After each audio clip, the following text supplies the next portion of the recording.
নমস্কার। আজ থেকে শুরু হলো যুব সাথী প্রকল্প।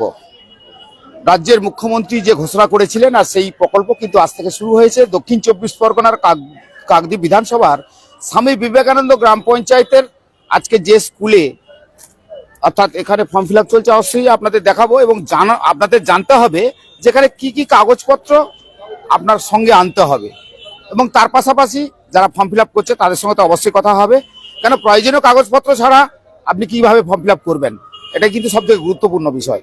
সেক্ষেত্রে কিন্তু আমরা সরাসরি সম্প্রচার করছি গ্রামীণ কৃষি শিল্প সমাচার পেজে, আপনারা দেখতে থাকুন। আর এখানকার যিনি প্রধান রয়েছে ওনার সঙ্গে কথা হবে। যে প্রধান সাহেব, আপনার কাছে যাওয়া কারণ সাধারণ মানুষ এই যুবসাথী যে প্রকল্প, সাদের মুখ্যমন্ত্রী যে প্রকল্প, ইতিমধ্যে যে বেকার যুবক তাদের জন্য যে ব্যবস্থা করা হয়েছে, সেক্ষেত্রে তারা অনেকেই জানে না তাদের কি কাগজপত্র লাগবে, কোথায় ফর্ম ফিল আপ হচ্ছে, বিশেষ করে আজ থেকে যেহেতু শুরু হয়েছে। আপনি কি বলবেন?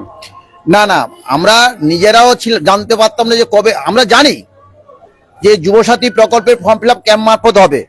গতকালই আমাদের অর্ডার আসে যে আজকালই ক্যাম্প করতে হবে, তাই আমরা তড়িঘড়ি করে আমরা বাসন্তী ময়দানে এই ক্যাম্পটি করছি। এবং প্রতিটি গ্রাম পঞ্চায়েত যেখানে যেখানে এই কাকদ্বীপ ব্লকে 3টে ক্যাম্প হবে, তার মধ্যে আমাদের 4খানা অঞ্চল নিয়ে আমাদের বাসন্তী ময়দানের ক্যাম্প। আমরা প্রতিটি গ্রাম পঞ্চায়েত তার নিজ নিজ এলাকায় প্রচার করছেন যে 10টা থেকে 5টা পর্যন্ত আমাদের এই রেজিস্ট্রেশন চলবে বাসন্তী ময়দানে। আপনারা জানেন যে ইতিমধ্যে আমাদের যে বাজেট ঘোষণা হয়েছে সেখানে যুবসাথীর কথা বলা হয়েছিল, অনেকে বিভ্রান্তে ছিল। গতকালই আমরা জানতে পেরেছি যুবক যুবতী প্রত্যেকের 21 থেকে 40 বছর বয়স পর্যন্ত কিন্তু যুবসাথী প্রকল্প ফর্ম ফিল আপ করতে পারেন। তবে তাদের একটাই, তারা যেন অন্য কোনো প্রকল্পে আওতায় না থাকে। বিশেষ করে যারা লক্ষ্মী ভান্ডার পায় তারা কিন্তু এই প্রকল্প আর পাবে না। এছাড়া আমাদের আরেকটি গুরুত্বপূর্ণ প্রকল্প দিদি ঘোষণা করেছেন, মাননীয় মুখ্যমন্ত্রী আমাদের রাজ্যের, তিনি ঘোষণা করেছেন কৃষকদের সহায়তা প্রদান। ভূমিহীন কৃষকদের জন্য 4000 টাকা। আজ থেকে যেটা শুরু হয়েছে স্বাস্থ্য সাথী প্রকল্প, তো কি কি কাগজপত্র লাগবে? না, স্বাস্থ্যসাথী প্রকল্পে যে কাগজ প্রথম থেকেই লাগতো সেই একই কাগজই লাগবে। এটা আজকে সমসাথী না, আজকে যেটা ঘোষণা সেটা যে যুবসাথী প্রকল্প। যুবসাথী, হ্যাঁ, তো যুবসাথীতে কি কি কাগজপত্র? যুবসাথী প্রকল্পে মাস্ট বি লাগবে voter card, Aadhaar card, admit card, মাধ্যমিকের admit card, marksheet by registration certificate, মানে ওদের যে সার্টিফিকেটটা আছে আর কি, মাধ্যমিক সার্টিফিকেটটা, আর ব্যাংকের বই, ব্যাংকের বই। যারা দর্শক দেখছে তারা অনেকেই জানে না যে কি কাগজপত্র লাগে, কারণ এই যে নতুন প্রকল্প যেহেতু চালু হয়েছে, বিভিন্ন প্রকল্প যেহেতু রাজ্যে ছিল, সেক্ষেত্রে বিভিন্ন প্রকল্পের সঙ্গে এই প্রকল্প যখন সংযোজন হলো, সেক্ষেত্রে এই প্রকল্পের যে ডকুমেন্টস গুলি লাগবে সেটা যদি দর্শকদেরকে আপনি আরেকবার বুঝিয়ে বলুন। আচ্ছা, আমাদের এই মুহূর্তে যে দুটো প্রকল্পের উপর আমরা সবচেয়ে বেশি গুরুত্ব দিয়েছি, তার মধ্যে যুবসাথী প্রকল্প। যুবসাথী প্রকল্পে যেটা লাগবে সেটা হলো মাধ্যমিকের মার্কশিট, মাধ্যমিকের অ্যাডমিট, মাধ্যমিকের সার্টিফিকেট, আধার কার্ড, ভোটার কার্ড, ব্যাংকের পাসবইয়ের জেরক্স এবং 2 কপি ফটো, পাসপোর্ট সাইজের ফটো। এইটাই লাগবে আমাদের। এটা এই যুবসাথী, এটা যুবসাথীর জন্য। আর ক্ষেত মজুরের জন্য যাদের কোনো, আমরা একটা প্রকল্প হয়েছে কৃষকদের জন্য, ভূমিহীন কৃষক যাদের নিজের নামে কোনো জায়গা নেই অথচ তারা কৃষিকাজে জড়িত, তাদের জন্য প্রকল্প বছরে 4000 টাকা, 6 মাস অন্তর 2000 4000 টাকা করে দেওয়া হবে। এই প্রকল্পটাও খুব গুরুত্বপূর্ণ প্রকল্প। তাতে মানুষের ভিড় চোখে পড়ার মতো সবাই এসছে। প্রকল্পের ফর্ম ফিল আপ চলছে, সবে শুরু হয়েছে। আমরা 10 দিন, কদিন চলবে? 15/2/26 অর্থাৎ আজকার থেকে, রবিবার থেকে আগামী 26/2/26 তারিখ পর্যন্ত এই প্রকল্পের কাজ চলবে বাসন্তী ময়দানে আমাদের 4টে অঞ্চল জুড়ে। আপনার নাম? আমার নাম দেবকুমার দাস, প্রধান স্বামী বিবেকানন্দ গ্রাম পঞ্চায়েত।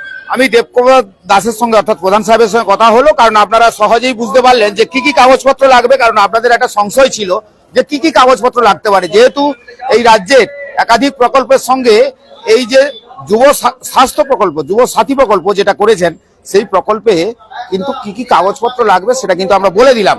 তবে এখানে কৃষি সম্ভবত আপনাদের কৃষি, তো আপনাদের কৃষি ফর্ম ফিল আপ হচ্ছে। আমাদের কৃষি ফর্ম ফিল আপ, মানে এই যে স্কুলটি দেখতে পাচ্ছেন, এই স্কুলের এক সাইডে অর্থাৎ অক্ষয়নগর কলোনি শ্রী গৌরাঙ্গ শিশু শিক্ষায়তনের যে স্কুলটি রয়েছে সেই স্কুলের একদিকে মানে আপনারা কৃষি ফর্ম ফিল আপ করেছেন যারা ভূমিহীন কৃষক।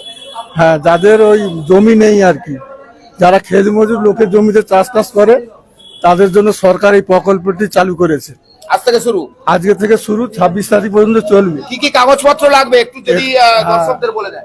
যে কাগজগুলি লাগবে, এখানে ভোটার কার্ড, আধার কার্ড, আর ব্যাংকের অ্যাকাউন্ট, সিঙ্গেল অ্যাকাউন্ট লাগবে, এবং ওই আধার কার্ড মানে মোবাইল যুক্ত আধার কার্ড, মোবাইল লিঙ্ক করা থাকতে হবে। এই কাগজগুলি লাগবে। এবং আমাদের জমির কোনো কাগজ লাগছে না? জমির কাগজ লাগবে না, একটু ক্ষেত ভূমিহীন। আর আমাদের এখানে ফর্ম পাওয়া যাচ্ছে, এই ফর্মগুলো নিয়ে ফিল আপ করে আমাদেরকে জমা দিলে আমরা ওই এন্ট্রি করে পাঠিয়ে দেবো। এটা কোন দপ্তর করছে? এটা কৃষি দপ্তর। কৃষি দপ্তর। আপনার নাম? আমার নাম সুশান্ত কুমার দলুই, কাকদ্বীপ কৃষি অধিকর্তার আমি কর্মী। তো এই জায়গায় দেখা যাচ্ছে যে যারা কৃষক ভূমিহীন তাদের ক্ষেত্রে কিন্তু ব্যবস্থা করা হয়েছে। আর এই দিকে যদি যাই, এদিকে কিন্তু সমস্ত ওই যেটা বলা হয়েছিল যে যুব সাথী প্রকল্প যেটা চালু হয়েছে তাদের জন্য কিন্তু পুরো এই লাইন জুড়ে কিন্তু ফর্ম ফিল আপ চলছে। এখানে কিন্তু দেখতেই পাচ্ছেন প্রত্যেকে কিন্তু কি কি কাগজপত্র লাগবে গ্রাম পঞ্চায়েতের প্রধান কিন্তু বলে দিয়েছে। কেন কাগজপত্র যখন আপনি আনবেন, সঠিক কাগজপত্রগুলো নিয়ে কিন্তু এই জায়গায় পৌঁছে যাবেন। এবং তারা ফর্ম ফিল আপ করার জন্য ইতিমধ্যে লম্বা লাইন, অর্থাৎ এই জায়গায় বসানো হয়ে এই যে গৌরাঙ্গ শিশু শিক্ষায়তনের যে জায়গাতে আজকে ক্যাম্পটি করা হয়েছে, অর্থাৎ দেখে বুঝতে পারছেন। আর তারপরে সুন্দরবন পুলিশ জেলার হারু পয়েন্ট কোস্টাল থানার অফিসাররাও কিন্তু এই জায়গায় এসে গেছেন, কারণ তারাও এই জায়গায় নিরাপত্তা দেওয়ার ব্যবস্থাটা করেছেন। আপনারা জানেন যে যখন কোনো জায়গায় বেশি জমায়েত হয় তখন কিন্তু প্রশাসনের প্রয়োজনীয়তা হয়, কারণ সবাই চাইবে আমি আগে করব। এই যে একটা সমস্যা, এটা কিন্তু থেকে গেছে, কিন্তু কেউ আগে পিছে করলে হয়তো সমস্যার সমাধান হয়ে যায়, কিন্তু সেটা অনেক ক্ষেত্রেই বিভিন্ন সময় দেখা গেছে সামান্য কারণেই দেখা গেছে একটা কিছু রকমের পিসফুল জায়গাটাকে অশান্তির বাতাবরণ তৈরি করা হয়।